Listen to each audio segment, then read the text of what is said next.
Hello guys, what's up? GSOC 2023 has been announced by Google on 12 दिसंबर 2023। इस वीडियो में हम बात करने वाले हैं GSOC के बारे में कि आप कैसे पार्टिसिपेट कर सकते हैं और अपनी जर्नी कैसे बिगिन कर सकते हैं। ये वीडियो काफी इंटरेस्टिंग होने वाली है। इस वीडियो में मैं आपके साथ शेयर करने वाला हूँ 3 टिप्स जिससे आपके एक्सेप्टेंस के चांसेस और आपकी जर्नी में आपको काफी हेल्प मिलेगी। बिल्कुल भी स्किप मत करिएगा इस वीडियो को और बहुत ही इंटरेस्टिंग होने वाली है वीडियो। मेरा नाम है सूर्यांश चौधरी, आप देख रहे हैं कोड दैट हैक्स। चलिए स्टार्ट करते हैं। तो यहाँ पे GSOC को हम देखें तो गूगल समर ऑफ कोड ये एक इंटरनेशनल प्रोग्राम है जिसमें गूगल आपको एक स्टाइपेंड प्रोवाइड कराता है अगर आप कोई भी ओपन फ्री सॉफ्टवेयर को बिल्ड कर लेते हैं अपने समर टाइम में। अब बात करें, गूगल ने ये 2005 में स्टार्ट करा था और ये हर साल समर के टाइम पे हेल्ड होता है, यानी कि मई से अगस्त के बीच में। अब बात करें और प्रोग्राम के अंदर की, तो ये प्रोग्राम में बहुत सारी ऑर्गेनाइजेशंस आती हैं जिनके मार्केट में ओपन सॉफ्टवेयर प्रोग्राम रनिंग में चल रहे होते हैं। यानी कि आप बात करें वीडियो लेन, या आपने सुना होगा VLC मीडिया प्लेयर के बारे में, तो ये एक बहुत ही बड़ा ओपन सोर्स सॉफ्टवेयर है जिसमें कि आप बहुत सालों से लोग इस पे अपनी मूवीज या वीडियो आप चलाते आ रहे हैं। इवन मैं भी यूज करता हूँ, तो ये भी ऐसी ऑर्गेनाइजेशंस पार्ट लेती हैं। पाइथन, बहुत सारी जो भी जिनके फ्री प्रोडक्ट्स हैं मार्केट में, फ्री सॉफ्टवेयर हैं मार्केट में, आप उन्हें डाउनलोड कर सकते हैं। लिनक्स, आपको विंडोज के पैसे देने पड़ते हैं पर लिनक्स के पैसे नहीं देने पड़ते, आप उसे फ्री में डाउनलोड करते हैं और इजीली यूज कर सकते हैं। ऐसी ऑर्गेनाइजेशंस आती हैं जिनके पास फ्री के सॉफ्टवेयर्स होते हैं और वो यहाँ पे आके ऑर्गेनाइजेशंस आपको प्रोजेक्ट्स देती हैं आपको, और यहाँ पे आप उन प्रोजेक्ट्स पर काम करते हो, उन प्रोजेक्ट्स आइडियाज पर काम करते हो। यहाँ पे आपको एक प्रोजेक्ट आइडिया सेलेक्ट करना पड़ता है और आप उस पर कोड करते हो ड्यूरिंग द समर टाइम। तो आप उसके अंदर एक फीचर ऐड कर रहे होते हो या आप उसे पूरी तरह से नया बिल्ड कर रहे होते हो। It's totally depend on you कि आपका उस प्रोजेक्ट को लेके कैसा आइडिया है, वो आपको एक प्रोजेक्ट आइडिया देती है। तो इसे ज़्यादा डीपली समझने के लिए इसकी टाइमलाइन पे चलते हैं और इसे डेप्थ में समझते हैं कि कैसे टाइमलाइन वर्क कर रही है, आपको कब ऑर्गेनाइजेशन चूज करनी है, कब आपका प्रपोजल लेटर लिखना है। तो ये आपको पूरा अच्छे से समझने के लिए आपको टाइमलाइन देखना पड़ेगा। तो इसकी टाइमलाइन देखने के चलते हैं GSOC की मेन वेबसाइट पे और जाके देखते हैं कि GSOC कैसे वर्क करता है और आपको कहाँ से स्टार्ट करना है। सो जैसा कि आप देख सकते हैं, मैं यहाँ पे GSOC की मेन वेबसाइट के लिए मैंने सर्च करा GSOC और यहाँ के मेन वेबसाइट पे मैं आ चुका हूँ। सो यहाँ पे लिख रहा है 2023 प्रोग्राम हैज बीन अनाउंस्ड। तो यहाँ पे हम नीचे चलेंगे इसकी टाइमलाइन की तरफ, उसे अच्छे से समझने के लिए किस फेज में आपको क्या करना चाहिए। तो मैं यहाँ पे नीचे फुटर में पहुंचा और यहाँ पे 2023 प्रोग्राम पे क्लिक करेंगे तो यहाँ पे नीचे एक टाइमलाइन आ जाएगी जो कि आपके टाइम जोन के हिसाब से, डिफरेंट कंट्रीज के हिसाब से डिफरेंट टाइम जोन्स होते हैं। तो हमारा एशिया का टाइम जोन इंडिया के हिसाब से देखें तो सिचुएटेड है। सो यहाँ पे हम देख सकते हैं कि जो प्रोग्राम अनाउंस डेट थी वो मैंने वीडियो के स्टार्टिंग में बताई थी कि 12 दिसंबर 2022 है। तो यहाँ पे ऑर्गेनाइजेशंस एप्लीकेशन ओपन हो जाएंगी, यानी कि जितनी ओपन सोर्स सॉफ्टवेयर जितनी भी कंपनियां बनाती हैं या जिनके अवेलेबल हैं मार्केट में, वो सारी एप्लीकेशंस देना GSOC को स्टार्ट कर देंगी और वो मतलब प्रोजेक्ट्स रखेंगी अपने अपने कि ये मेरे प्रोजेक्ट्स हैं जिन पे कंट्रीब्यूटर आके वर्क कर सकता है। सो यहाँ पे उनकी डेडलाइन जो है 7 फरवरी को एंड हो जाएगी। उसके बाद एक नोटिफिकेशन डेट आएगी जो कि उन्हें पता लगेगी कि हम सिलेक्ट हुए नहीं हुए ऑर्गेनाइजेशन को। उसके बाद ऑर्गेनाइजेशन अनाउंस करेगी कि कौन सी एक्सेप्ट हुई है या नहीं हुई, जिससे कि आपको पता लगे। उसके बाद आपको बीच में इंटरवल भी देखने को मिल रहा है कि 22 से 20 मार्च तक का, जिसमें आप सिलेक्ट कर सकते हैं अपनी ऑर्गेनाइजेशन की किस में आप वर्क करना चाहते हैं और किसका प्रोजेक्ट आप सिलेक्ट करना चाहते हैं। उसके बाद आपको बीच में और जैसी प्रपोजल ओपन होता है, यानी कि एक एप्लीकेशन पीरियड रहता है ये, जिसमें आप यानी कि आप एज अ कंट्रीब्यूटर या ना पार्टिसिपेंट की तरह आप जाते हो, तो वहाँ पे कंट्रीब्यूटर की तरह काउंट होते हो कि आप कंट्रीब्यूट करना चाहते हो किसी प्रोजेक्ट में। तो कैसे कंट्रीब्यूट करोगे, वहाँ पे आइडिया आपको रखना पड़ता है किसी प्रोजेक्ट के ऊपर। लाइक सपोज मैं आज मशीन लर्निंग का मैंने एक ऑर्गेनाइजेशन उठाई और उसके प्रोजेक्ट में गया और मुझे एक प्रोजेक्ट बहुत अच्छा लगा कि मुझे इसमें कुछ काम करना चाहिए और मैं ये आइडिया इसमें रख सकता हूँ और ये जैसे कि इससे एनहेंस हो जाएगा ये पूरा का पूरा उनका जो प्रोजेक्ट है। तो ये जो पूरी आइडिया है, इस थ्योरी को अच्छे से, जैसे आप कॉलेज में रिपोर्ट बनाते होगे, उसी तरह से ये पूरा प्रपोजल रखा जाता है कि ये मैंने क्या समझा और ये क्या इसमें क्या करना चाहिए मुझे और ये प्रोजेक्ट में कैसे अपने आइडिया को कैसे कंप्लीट करूँगा, प्रोजेक्ट को पूरा कैसे कंप्लीट करूँगा। तो ये सब आपको इस एप्लीकेशन के अंदर बताना होता है। फिर जो ऑर्गेनाइजेशन है उसके अंदर मेंटर्स होते हैं आपको जो स्पेशली प्रोवाइड करे जाते हैं, वो आपके एप्लीकेशन को रिव्यू करते हैं। उस रिव्यू के बाद वो आपको पता लगता है कि आपका जो प्रोजेक्ट या जो आइडिया है आपका वो सिलेक्ट हुआ या नहीं हुआ।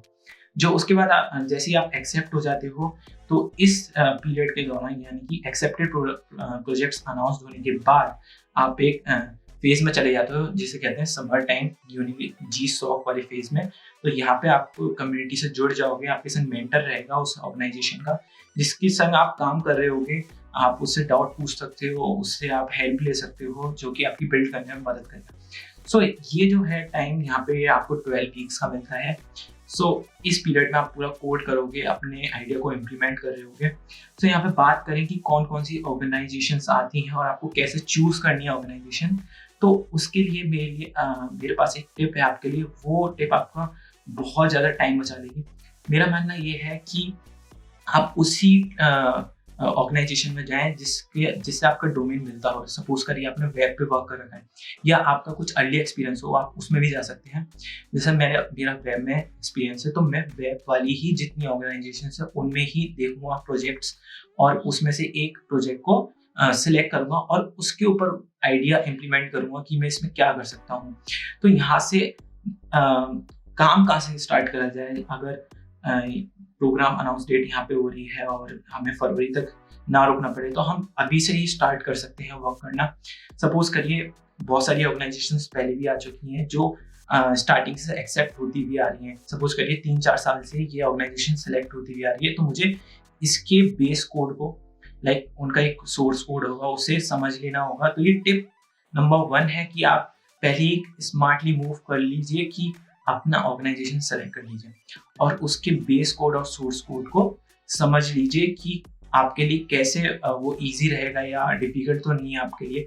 तो इस चीज़ को थोड़ा सा आप रिव्यू कर सकते हैं स्टार्टिंग से।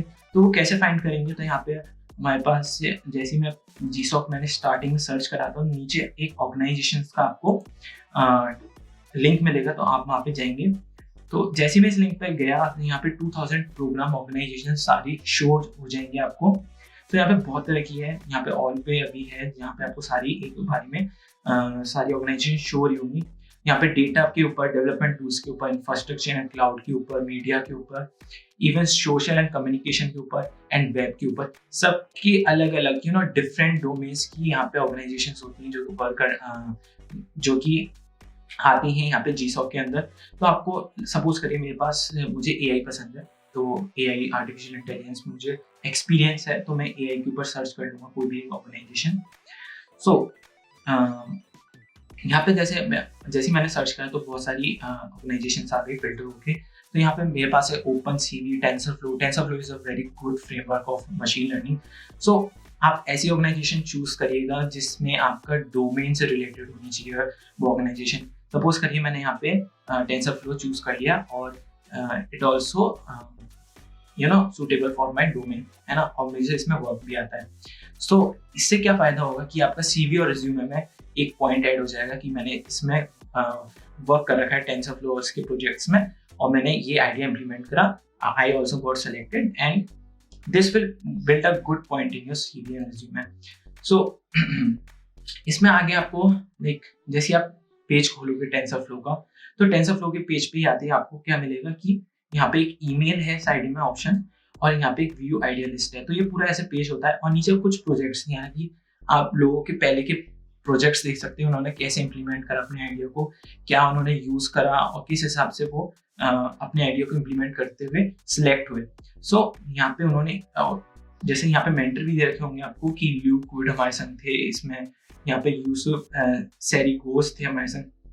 तो जब आप आइडिया कोई भी नई ऑर्गेनाइजेशन आएंगी या और नई हर साल ऐड होती हैं ऑर्गेनाइजेशंस और कुछ पुरानी ऑर्गेनाइजेशंस चलती आती हैं, आप उन्हें देख सकते हैं, उनके प्रोजेक्ट आइडियाज को और सोर्स कोड को या बेस कोड को आप समझने की कोशिश कर सकते हैं। अब जब मैं यहाँ पे व्यू आइडिया लिस्ट में जाऊँगा तो यहाँ पे मेरे पास देखो डिफरेंट ऑर्गेनाइजेशन के डिफरेंट पेजेस होंगे। लाइक यहाँ पे गूगल डॉक्यूमेंट खुल के आया मेरे पास ऑनलाइन, बट किन्हीं की वेबसाइट्स होती हैं जहाँ से आपको ये सब पढ़ना होगा।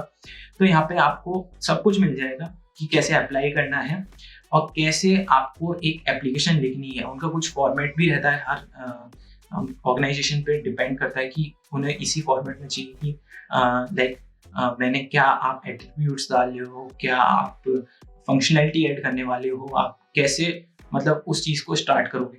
अब सपोज करिए यहाँ पे पूरी ये हाउ टू अप्लाई में देख रखा है, if you are considering applying to some code first check out the FAQ. तो आपको एक बाय स्टेप चलना पड़ेगा क्योंकि फ्रीक्वेंटली आस्क्ड क्वेश्चन यानी कि एफएक्यू में आप बहुत सारे लोगों ने सिमिलर क्वेश्चंस आपके दिमाग में हो सकते हैं, तो वो आपको चीज़ हेल्प करेगी। यहाँ से आप इजीली इस चीज़ को पढ़ सकते हो। फिर बात करें प्रोजेक्ट आइडियाज़ के ऊपर, तो डिफरेंट प्रोजेक्ट हैं, आइडियाज़ हैं, मतलब एक कंपनी के पास इतने प्रोजेक्ट आइडियाज़ हैं, सपोज करिए इतने ऑर्गेनाइजेशन हैं उनके पास डिफरेंट प्रोजेक्ट आइडियाज, मतलब आप पे वेराइटी तो होगी प्रोजेक्ट्स में, बट आपको बहुत अच्छे से रिसर्च करते हुए आपको हर ऑर्गेनाइजेशंस को एक बार अपने आंखों से देखना पड़ेगा कि कौन कौन से प्रोजेक्ट वो किस वर्क में करना चाहती हैं, तो आप उसी हिसाब से अपने आइडियाज़ को इम्प्लीमेंट कर सकते हो। आपको बेस्ट वन ढूंढना पड़ेगा। और मैं आपको बता दूं कि आप 3 प्रपोजल्स भेज सकते हैं। सपोज करिए कि मैंने एक ऑर्गेनाइजेशन को एक प्रपोजल भेजा, दूसरे ऑर्गेनाइजेशन को दूसरा proposal and third proposal. Limit होती है कि प्रपोजल भेजने की कि आप 3 ही ऑर्गेनाइजेशन को 3 प्रपोजल भेज सकते हैं।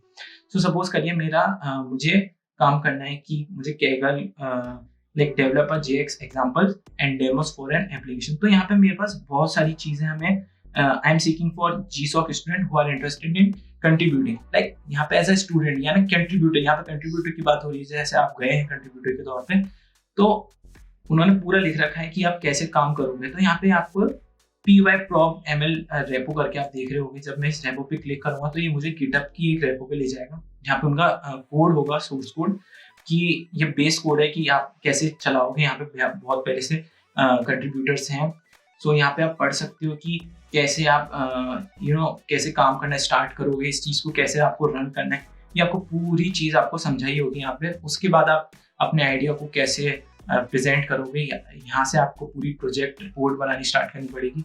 First you have to configure that thing. So tip number 2 की बारी आ चुकी है। जो मैंने आपको स्टार्टिंग में बताया कि बेस कोड को आप स्टार्टिंग से ही समझ सकते हैं, उन्हीं ऑर्गेनाइजेशन को उठाइए जो बहुत पहले से आती भी आ रही है। सपोज करिए टेंसरफ्लो 3 साल से सिलेक्ट होती भी आ रही है, तो मैं टेंसरफ्लो को एक बार कंसीडर रख के रखूंगा कि मुझे ये साल आएगी, तो मुझे इसके ये प्रोजेक्ट्स रहते हैं और उसका बेस कोड ऐसा होता है, तो ये सारी चीजें मैं पहले ही कर लूंगा, मतलब एप्लीकेशन स्टार्ट होने से पहले ही। ये पॉइंट बहुत बहुत GSOC के जो कंट्रीब्यूटर्स होते हैं ये पहले ही समझ जाते हैं और उनके लिए इजी हो जाता है। तो आप भी ऐसे कर सकते हैं कि सबसे पहले बेस कोड को आपने समझ लिया और उसके बाद आप इसे इम्प्लीमेंट करना स्टार्ट कर सकते हैं, मतलब इसी पुराने प्रोजेक्ट में कुछ अपना आइडिया इम्प्लीमेंट करके देख सकते हैं, तो जिससे कि आपकी प्रैक्टिस भी हो जाएगी और आपको जब मेन टाइम आएगा प्रपोजल लिखने का तो आपको वो बहुत ईजी हो जाएगा आपके लिए। सो ये तो बात रही ऑर्गेनाइजेशंस की। अब बात करते हैं थोड़ा प्रपोजल की साइड से। तो प्रपोजल कैसे लिखना है और आपको कैसे रीच करना है, आप सिलेक्ट हो सके, आपके एक्सेप्टेंस के चांसेस बढ़ सकें। सो ये टिप नंबर 3, आप उन लोगों से कनेक्ट हुई है जो पहले से GSOC में पार्ट ले चुके हैं और जो इनके मेंटर्स थे, मतलब किसी ऑर्गेनाइजेशन में, लाइक ल्यूक वुड हमने देखा था अभी, और जो भी जिस प्रोजेक्ट का हर स्पेसिफिक प्रोजेक्ट की एक मेंटर होता है। जैसे कि मैं समर ऑफ कोड पे दोबारा से जाऊं तो यहाँ पे आपको बता रखा होगा कि in this the mentor will be Kevin Murphy. इसमें आपको देख सकते हैं आप केविन मूर्फी लिंडरमैन, यहाँ पे जो हमारे मेंटर रहेंगे इस प्रोजेक्ट के लिए। तो स्पेसिफिक हर प्रोजेक्ट के लिए एक मेंटर होता है, आप उनसे कनेक्ट हो सकते हैं। सो जब आप जाएंगे तो यहाँ पे आपको पता लग जाएगी, यहाँ पे मैं क्लिक करूंगा तो ये कौन है, आप इन्हें कहाँ से मेल कर सकते हैं और अपना आइडिया आप पहले से प्रपोज कर सकते हैं और उनसे आप कनेक्ट हो सकते हैं। और उसके बाद आप आप चीज़ें पूछ सकते हैं, इनसे अपने डाउट पूछ सकते हैं कि प्रोजेक्ट से रिलेटेड और कैसे मैं रन कर सकता हूँ इन चीज़ों को, क्योंकि ये ऑर्गेनाइजेशंस पहले से सिलेक्टेड होते हुए आ रही है 3-4 साल से। एक सीरीज में बार बार इनकी एप्लीकेशन सिलेक्ट होती हुई आ रही है। सो ये मेरा मानना है कि आप ऐसे स्मार्ट मूव करते हुए इनसे लोगों से कनेक्ट होके और GSOC में आपके एक्सेप्टेंस के चांस बढ़ सकते हैं। दूसरी चीज़ आपको ये ध्यान रखनी है कि जब आप GSOC में एंटर हो चुके हो तो आप कम्युनिटी में जा रहे हो, ओपन सोर्स कम्युनिटी में, तो वहाँ पे आप नए-नए कंट्रीब्यूटर से भी मिलोगे, तो वहाँ पे आपको एक अच्छा बिहेवियर रखना है। और एक होता है कि प्रपोजल की डेडलाइन आ जाती है, आपका चांस खत्म हो जाता है एक्सेप्ट होने का, बट आप कंट्रीब्यूट करना ना छोड़ें। कभी-कभी मेंटर्स के पास स्लॉट्स खाली होते हैं। सपोज करिए वहाँ पे आपने प्रपोजल दिया, तो वहाँ पे प्रपोजल रिव्यू होने गए आपके मेंटर के पास, वो रिव्यू करके इतने लोगों को निकाल लेता है, बट उनकी नज़रों में कुछ लोग होते हैं तब भी। उसके बाद वो एक्स्ट्रा स्लॉट्स भी लेके रखते हैं कि मुझे 2 स्लॉट्स एक्स्ट्रा रखने हैं कि मैं आगे 1-2 और कंट्रीब्यूटर को सिलेक्ट करूँ। तो वो आपका एक अच्छा बिहेवियर, आप मतलब दूसरे कंट्रीब्यूटर की हेल्प कर रहे हैं वहाँ पे कम्युनिटी में, तो ये चीज़ आपको सिलेक्ट करा सकती हैं। और आपका कैसे दूसरे कंट्रीब्यूटर को कैसे कोडिंग में हेल्प कर रहे हैं, आपका बिहेवियर कैसा है, और आपको this is not about all coding, मतलब आपने पूरा प्रोजेक्ट कंप्लीट करना है। This is all about communication, आप कैसे कंट्रीब्यूट कर रहे हो, कैसे आप पुश कर रहे हो, आप किन चीज़ों का ध्यान रखते हुए चल रहे हो, रूल्स एंड रेगुलेशंस गाइड में चल रहे हो। ये कुछ चीज़ें आपको इजीली सेलेक्ट करा सकती हैं गूगल समर ऑफ कोड में। So this is all from my side guys. तो आपको ये पॉइंट्स ध्यान में रखने हैं कि आप टाइमलाइन के हिसाब से चलें और कम्युनिटी की गाइडेंस फॉलो करें और कम्युनिटी में एक अपना अच्छी इमेज बना के रखें और कनेक्ट रहें उन पीपल के संग और उन अदर कंट्रीब्यूटर्स के संग। So guys, in this video we have learned about some interesting facts and about GSOC. So इस वीडियो में इतना ही। मैं मिलता हूँ आपसे जल्दी दूसरी नेक्स्ट वीडियो में, जो कि बहुत ही इंटरेस्टिंग होने वाली है और आपके काफ़ी हेल्पफुल रहेगी GSOC के लिए, which is on GitHub and Git. सो वहाँ पे हम बात करेंगे, क्योंकि मोस्टली कंपनीज GitHub पे ही सोर्स कोड रखती है अपना, और वहाँ से ही आप क्लोन कर रहे होते हो या डाउनलोड कर रहे होते हो जैसे आप सुटेबल रहते हो, तो वहाँ से आप डाउनलोड कर रहे हो। कैसे आप उस चीज़ को मोर अच्छे फ्रिक्वेंटली वे में आप परफॉर्म कर सकते हैं, उसके लिए आपको Git और GitHub बहुत अच्छे से आना चाहिए। सो आपको पाइथन आती है, लैंग्वेज आती है, वो एक अदर बात हो गई, बट वहाँ पे आप कैसे पुश करोगे, ये सारी चीज़ें आपको पता रहनी चाहिए। तो उसके लिए आप मेरी वीडियो देख सकते हैं, जो कि बहुत जल्दी आने वाली है Git एंड GitHub पे। इस वीडियो में इतना ही गाइस, मिलते हैं नेक्स्ट वीडियो में, तब तक के लिए पीस आउट।